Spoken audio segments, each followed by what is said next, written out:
Et, et c'est à ce moment-là que pour la rentrée scolaire, parce que c'était quand même le grand souci de ma mère, assurer ma scolarité, et c'est là que comme on avait un cousin qui était professeur à Cusset, nous sommes partis habiter dans un hôtel de Cusset, où il y avait un très grand collège, et Cusset c'est à quelques kilomètres de Vichy, et nous étions à l'hôtel du Globe, à Cusset, et là, on savait qu'on était juifs, le directeur savait qu'on était juifs, et il nous a chassés à un moment donné, je ne sais plus au bout de combien de mois, 4-5 mois, il a jeté nos valises, c'est des choses qu'on ne peut pas oublier, il a jeté nos valises sur le trottoir.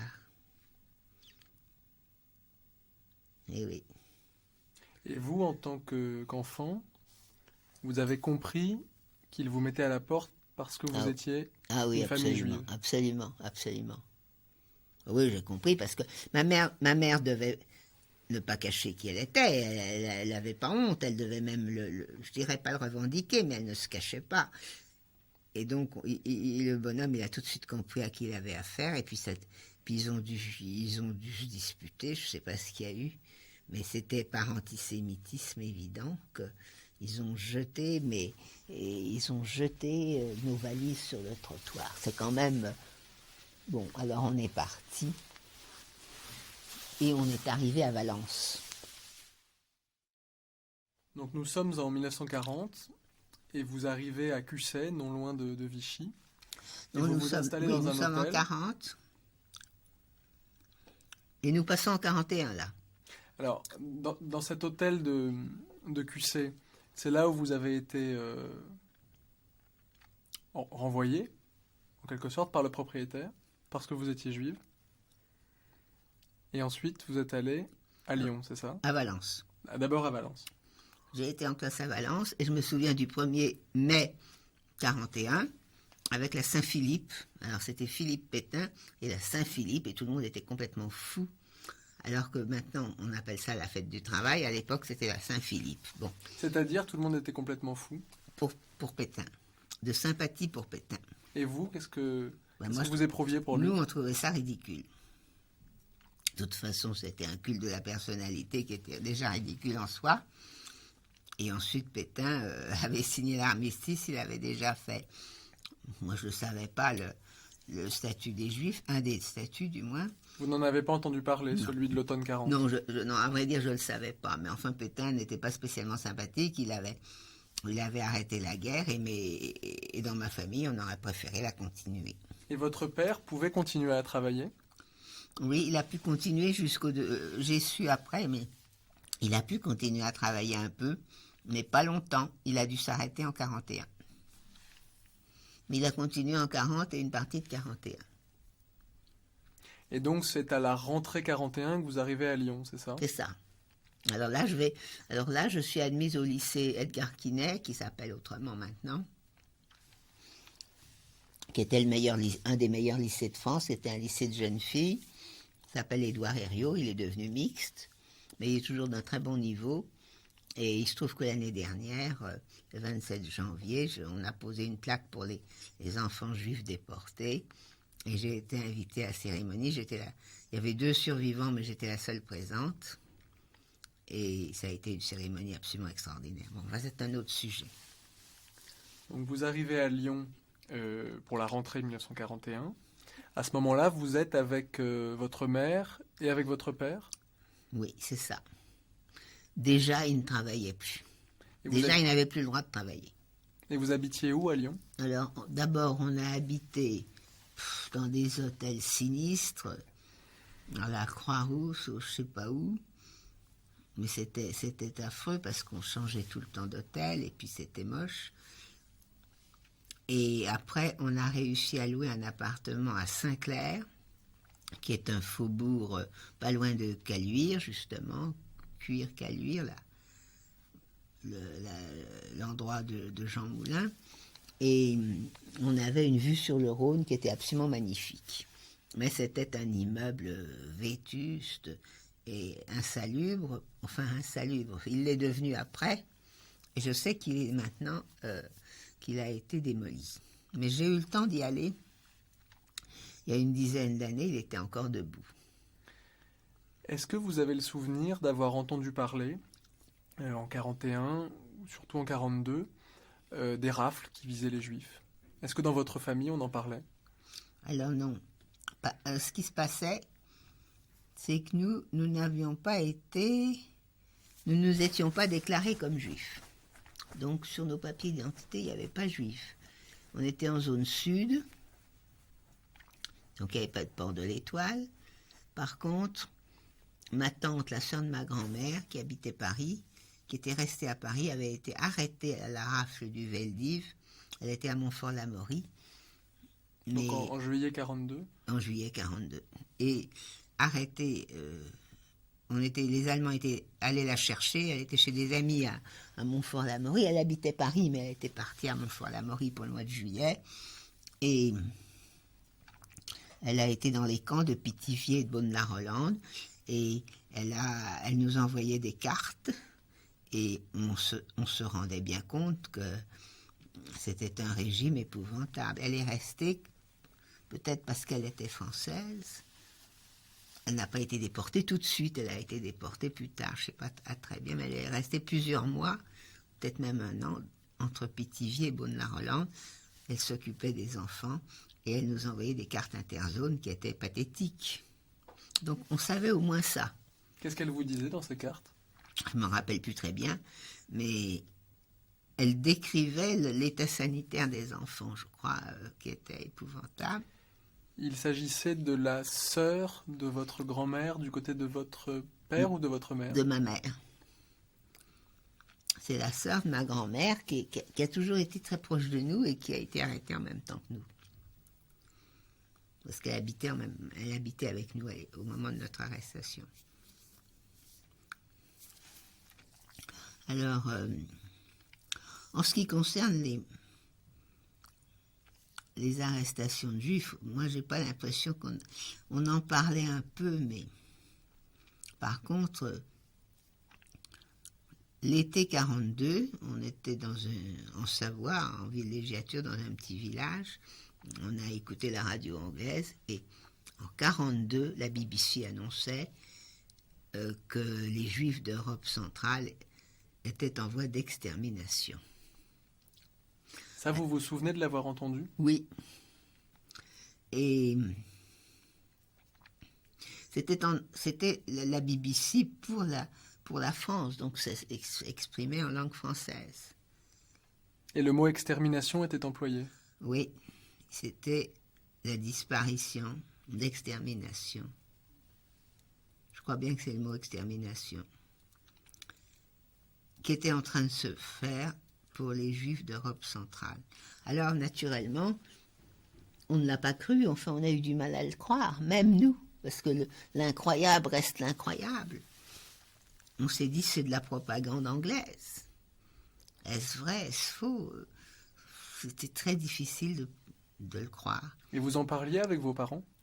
Non. Non, j'étais très protégée, hein.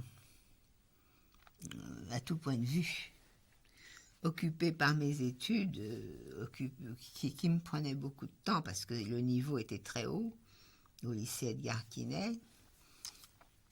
Et je suppose qu'on essayait de m'épargner tout ça parce que, à bien y réfléchir, j'ai quand même appris des rafles qui ont eu lieu à Lyon. La rafle de la rue, je ne sais plus comment ça s'appelait là, le père de Robert Badinter a été arrêté, rue des Capucines.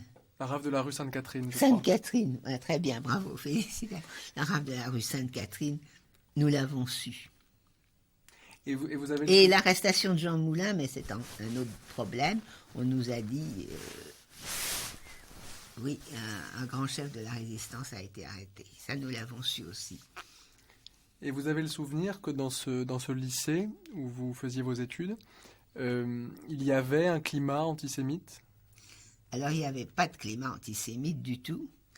On était une classe de 39 élèves avec un niveau intellectuel très fort. Il y avait très peu de Lyonnais, ce qui est désobligeant pour les Lyonnais. On était toutes des réfugiés, beaucoup de Paris ou de la... Enfin, et donc beaucoup de Juifs aussi. Donc beaucoup de Juifs, beaucoup de réfugiés de Paris. On avait des professeurs extraordinaires. On avait Lucie Aubrac, on ne l'a pas eu longtemps, mais enfin, il y avait Lucie Aubrac. Il y avait les sœurs Sousselier qui ont été toutes les deux des résistantes déportées à Ravensbrück, sont revenues, je crois, en tout cas une. Il y avait un milieu, c'était la capitale de la résistance, et je dois dire que, non, là, il y avait, Françoise Bach était une de mes amies, et c'était une atmosphère d'émulation intellectuelle.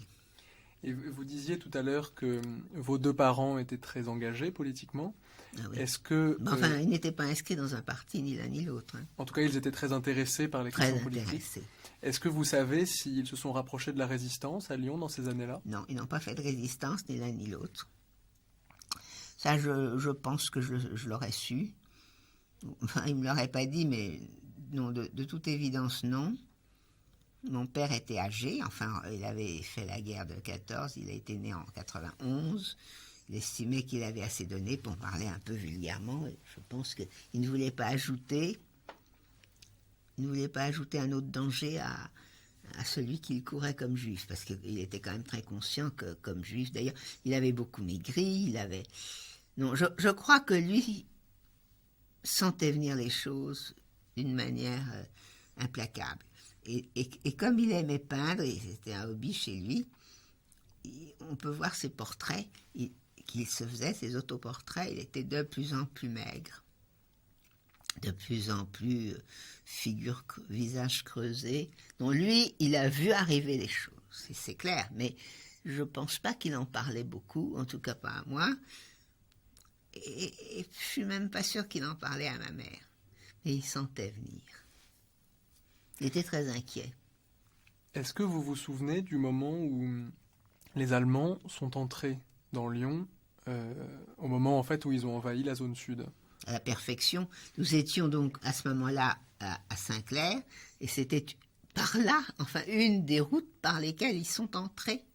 Alors, on était au 3e étage de ce vieil immeuble dont je vous parlais, et dans la rue Saint-Clair, qui était une vieille rue étroite avec un tramway, ils sont passés là en chantant, je les vois encore, le 11 novembre 1942. Je les entends, je les vois, ils ont peut-être passé par d'autres voies aussi, mais je vois ceux-là entrant dans... C'était un choc terrible.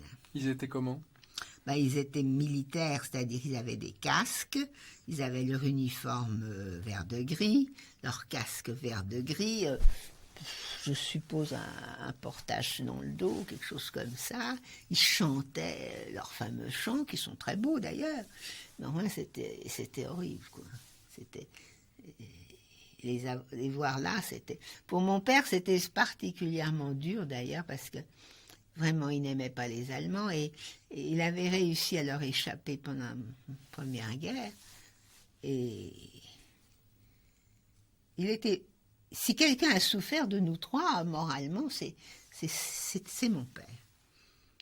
Un assez héros de la guerre de 14 et vaincu dans la guerre de la guerre de 39. Et vous diriez qu'à partir du moment où les Allemands étaient à Lyon, à partir du moment où les Allemands occupaient Lyon, le climat dans la ville a beaucoup changé? Oh oui, certainement. Certainement. Nous étions arrivés 1 an avant. Oui. Ça a dû changer.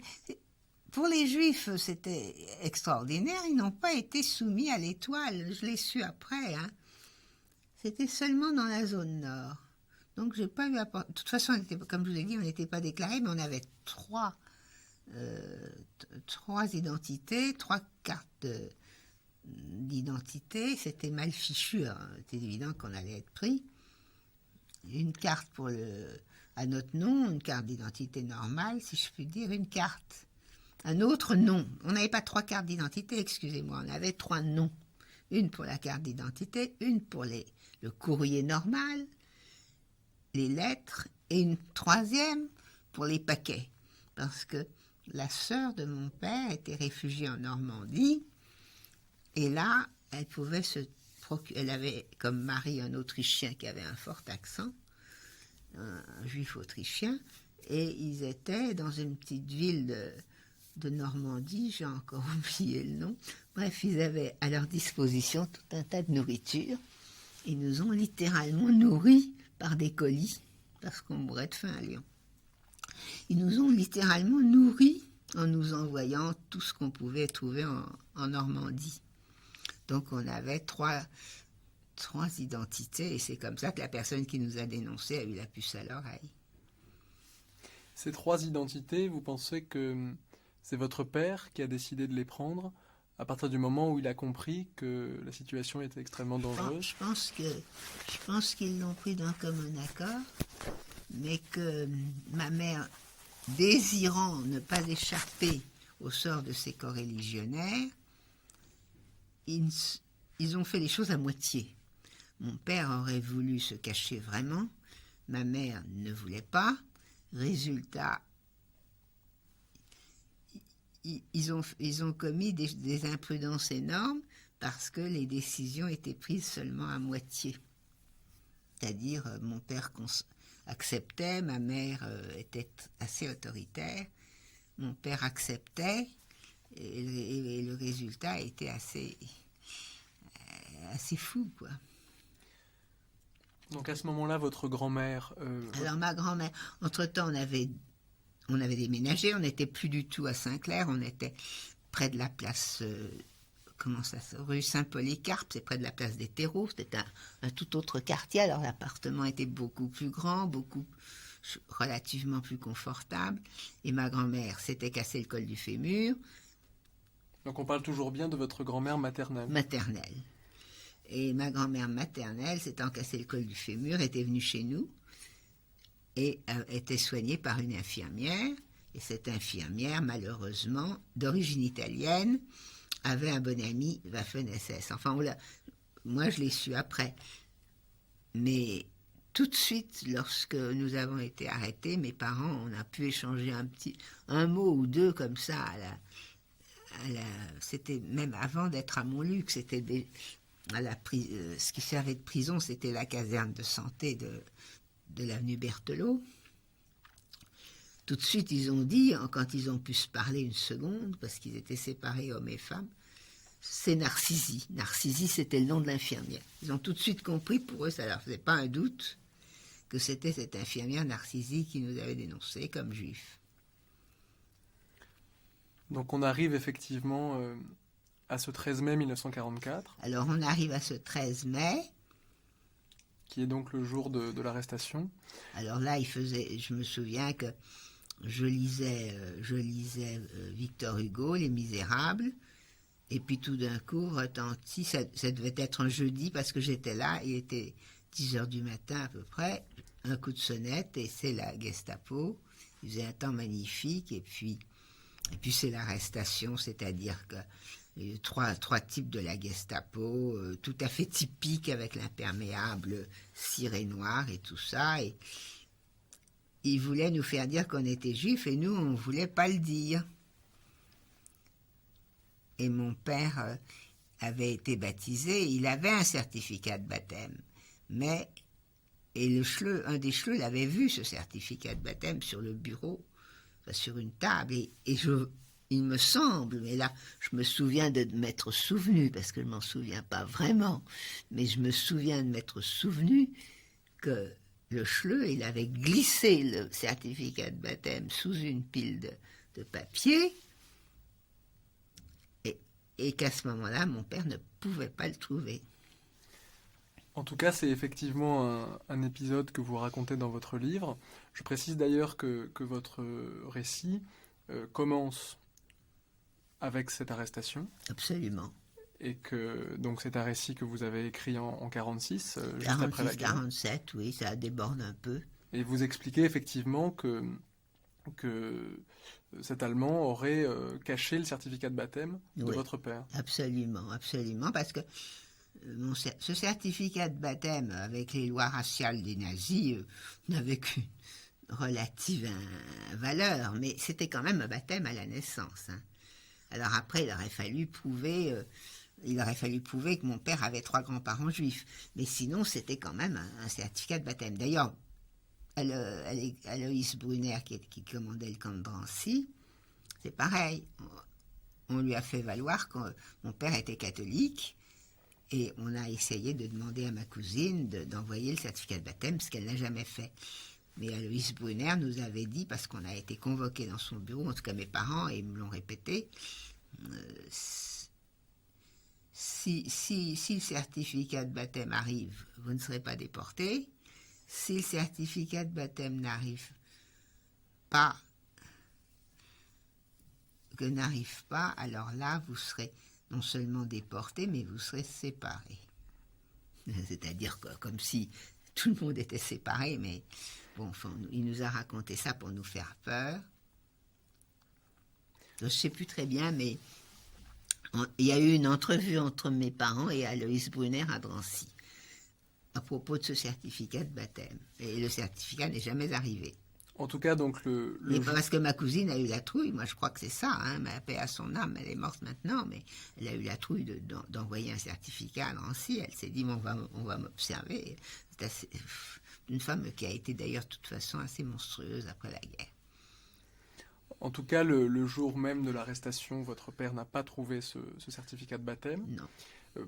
En revanche, je crois qu'il y a une photo de famille qui a joué un rôle pendant l'arrestation. Est-ce que vous vous en souvenez ? C'était une photo de ma grand-mère, mais c'était pas la photo, il y avait marqué Bernède, c'est-à-dire qu'on a trouvé une carte d'identité de ma grand-mère sur la table de nuit au nom de Bernède, Neide, et elle, narcissique, avec son bon ami Waffen-SS, elle savait que c'était le nom que prenaient en général les Bernèmes pour devenir et qui devenait volontiers Bernède. Alors elle s'est dit, bon, c'est une dame Bernème, CQFD, pas besoin d'aller plus loin, quoi. C'est-à-dire que le nom à consonance juive avait été francisé ? Avait été francisé, mais francisé d'une manière tellement répandue. Là aussi, c'était... Bon, enfin, c'était comme ça, quoi. Et effectivement, dans votre livre « Si tu t'en sors », vous évoquez une photo que les Allemands auraient prise et où ils auraient dit, mais regardez, c'est vous, en parlant de votre grand-mère, et vous avez le type sémite. Ah oui. Donc... Ah oui, alors il y a eu quelque chose, en plus je ne me rappelle plus très bien. J'ai été obligée de dire ma grand-mère est folle pour contredire ce qu'elle disait. Parce qu'elle a confirmé que c'était bien elle. Elle a dû confirmer que c'était elle, quelque chose comme ça. Je ne me rappelle plus très bien. Alors, ouais, elle a dû confirmer, oui, c'est bien moi. Et moi, j'ai essayé de sauver les cartes en disant, bon, mais ma grand-mère est folle. Ça, je me souviens. Ma grand-mère n'était pas folle du tout, la pauvre. J'ai dit ça. Non, mais on était juifs, ça, c'était... Mes parents n'avaient pas tellement le type, ma grand-mère un peu. Enfin... Et de toute façon, ce qui est... Moi, je crois que le nom de Bernède, c'était... Les trois identités, d'une part, et le nom de Bernède, ça nous enfonçait complètement. Hein. Et de toute façon, ce qui est assez glaçant dans cette anecdote de la photo, c'est que, simplement sur des traits de visage, les Allemands prétendaient savoir qui était juif et qui ne l'était pas. Mais oui, parce que bon, la vérité, c'est qu'il y avait un type sémite très prononcé chez beaucoup de juifs. Après la guerre, on a dit les races, ça n'existait plus, c'est monstrueux de parler. Mais entre nous, il y avait un type. Il y avait un type. Les Allemands s'en sont beaucoup servis. Maintenant, quand on voit les Israéliens blonds aux yeux bleus, on est tout à fait dans une autre perspective. Hein. Mais à l'époque, il est certain que les Juifs étaient ashkénazes, il n'y avait pas de séfarades, et ils avaient un type sémite qui est en voie de disparition, mais qui était prononcé, qui existait. Alors, on l'avait ou on ne l'avait pas, selon qu'on était récemment immigré ou non. Mais enfin, il y a des grands bourgeois juifs qui étaient depuis plusieurs générations en France qui avaient encore un type sémite quand même. Mais tout le monde ne l'avait pas. Alors on peut appeler ça du racisme, mais qu'est-ce que vous voulez? En tout cas, ces traits C'est- plus ou moins prononcés étaient utilisés par les Allemands Ah oui? dans une logique qui était une logique de propagande, d'antisémitisme et de détestation envers les Juifs. Absolument, absolument. Est-ce que vous vous souvenez que pendant cette arrestation, ces 3 hommes de la Gestapo se sont comportés de manière particulièrement violente? Non, ils étaient pas très violents. Ils étaient effrayants parce qu'ils étaient caricaturaux, parce qu'ils avaient ces imperméables, parce qu'ils avaient une allure. Ils faisaient irruption dans notre appartement. Ils étaient effrayants. Mais ils ne nous ont pas touchés. C'est-à-dire, ils ne nous ont pas abattus, rien de tout ça. Ils nous ont dit, prenez quelques vêtements. Ils ont dit à ma mère, prenez quelques vêtements. On va vérifier votre identité au poste de police, mais c'est pas la peine de prendre grand-chose, ne prenez presque rien, parce que ou bien vous rentrez ce soir, et si vous n'êtes pas rentré ce soir, vous ne rentrerez jamais. Voilà ce qui nous a été dit. Alors, évidemment, c'était pas très... Mais c'était pas une violence physique, c'était une violence verbale. Après, une fois à la Gestapo de l'avenue Berthelot, là, mon père a reçu une gifle épouvantable. Vous avez été emmenés tous les 3 à la Gestapo. Alors, on a été dans une 11 chevaux Citroën, ou une 15 chevaux. Votre grand-mère, elle n'a pas été Alors, ma arrêtée. grand-mère, la pauvre, elle avait sa fracture du col du fémur, elle était alitée. Elle a été arrêtée et transportée à l'hôpital de Grange-Blanche. Elle était en état d'arrestation, mais à l'hôpital. Et elle n'a pas beaucoup survécu. D'ailleurs, pour elle, c'était épouvantable de nous voir partir comme ça, d'être séparés de nous. Elle se doutait que le pire nous attendait. Elle se rendait bien compte quand même, ou en tout cas des choses épouvantables, sinon le pire. Et elle a eu, j'ai su après la guerre, alors, elle a eu une septicémie, comme on avait à l'époque quand on était grabataire. Il n'y avait pas d'antibiotiques. Et les gens attrapaient des septicémies par escar. Elle a eu des escars et une septicémie, et elle est morte le 26 juin. Et ça n'a pas été long, hein, entre le 13 mai et le 26 juin. Et nous avons traversé Lyon, alors avec ce soleil, cette merveille. Ça, je le décris aussi dans mon livre. Cette sensation d'avoir perdu la liberté, c'est incommunicable, hein. Bon, je passe là-dessus parce que ça n'en finirait pas. C'est-à-dire que vous êtes capturé, et ce que vous voyez, c'est la vie qui continue. Voilà. Et ça, c'est à travers une vitre de voiture. C'est pas grand-chose, hein, une vitre de voiture. Dans la rue, il faisait très beau, les gens continuaient à marcher avec un air relativement insouciant, bien que c'était en pleine période de grande résistance, mais il y avait un air insouciant parce que la majorité de la population, naturellement, n'était pas résistante. Donc il faisait beau, il marchait tranquillement, on était le 13 mai 44, c'était joyeux à l'extérieur, et il y avait juste une petite vitre qui me séparait. Et moi, mes parents et moi, nous étions dans la 11 ou 15 chevaux Citroën. Donc vous arrivez à Alors on arrive à l'école de santé avenue Berthelot, qui était le siège de la Gestapo, et là on nous sépare. D'un côté les femmes, de l'autre. Je reste avec ma mère et de l'autre côté les hommes. Et puis, il y a un interrogatoire qui nous réunit. Dans le bureau, très, très confortable bureau. Moi, je pense que ça devait être Barbie, mais vous savez, après, on refait l'histoire. Hein. C'est très difficile de savoir si c'était Barbie ou pas Barbie. Un type d'une violence inouïe, pas très grand, ça pouvait être Barbie. Et qui donne une claque énorme à mon père pour lui faire dire quoi? Toujours la même chose, qu'il était juif, et mon père continuait à le nier. Et puis, mais ça c'était, quand on voit son père gifler comme ça fait un coup terrible. Et puis on retourne là-dessus, on est amené à Montluc.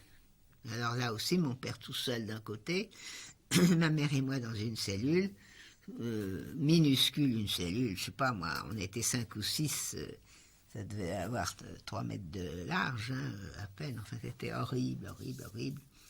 Vous parliez avec votre mère à ce moment-là? Ah oui, on parlait, elle était là, et heureusement, on souffrait moins, ma mère et moi, parce qu'on était 2, Alors que mon père était tout seul. Et quand au bout de quelques jours, on nous a fait prendre le train pour Drancy, on a trouvé mon père méconnaissable tellement il était effrayé d'être arrêté par les cheveux. Et comme il était seul, il souffrait beaucoup plus. Sa hantise à lui, c'était de ne pas être séparé de nous. Alors on a pris le train dans